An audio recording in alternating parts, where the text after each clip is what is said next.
मोदी सरकार की उल्टी गिनती शुरू हो चुकी है। करीब 3 महीने पहले राहुल गांधी ने दावा किया था कि पीएम मोदी 1 साल में पूर्व पीएम बन जाएंगे, उनकी सरकार गिर जाएगी। और अब कांग्रेस नेता की तरफ से कहा गया है कि समय तेजी से निकल रहा है, मोदी सरकार जल्दी ही गिर जाएगी, यानी अब 1 साल का वक्त भी नहीं लगेगा और शायद इसी साल सरकार गिर भी जाए। सरकार बुरी तरह से संकट में घिरी हुई है। खबरें तो यहां तक आ रही हैं कि नरेंद्र मोदी के विकल्प की तलाश अब बीजेपी के अंदर तेजी से शुरू हो चुकी है, यानी बीजेपी को भी अब पीएम मोदी पर ज्यादा भरोसा नहीं रह गया है। पहले से ही छात्रों के आंदोलन के चलते पीएम मोदी कमजोर दिखाई दे रहे हैं। बीजेपी के खिलाफ देश में गुस्सा दिखाई दे रहा है, वहीं विपक्ष भी सरकार के खिलाफ बेहद आक्रामक रुख अपनाए हुए हैं।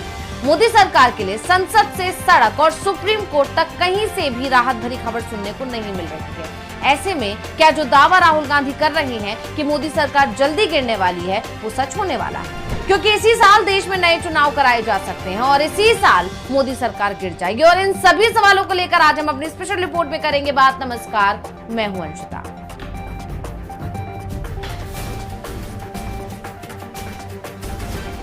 राहुल गांधी ने एक बार फिर बीजेपी खेमे में खलबली मचा दी। उन्होंने एक बार फिर अपनी बात दोहराई और कहा कि मोदी सरकार जल्दी ही गिर जाएगी, जिसके बाद सियासी गलियारों में हलचल पैदा हो गई है, क्योंकि पिछले कुछ महीनों में राहुल गांधी ये बात कई बार कह चुके हैं। ऐसे में ये चर्चा होना तो बनता है कि आखिर किस आधार पर राहुल बार बार इतना बड़ा दावा कर रहे हैं कि मोदी सरकार अब ज्यादा दिन तक नहीं चल पाएगी और अब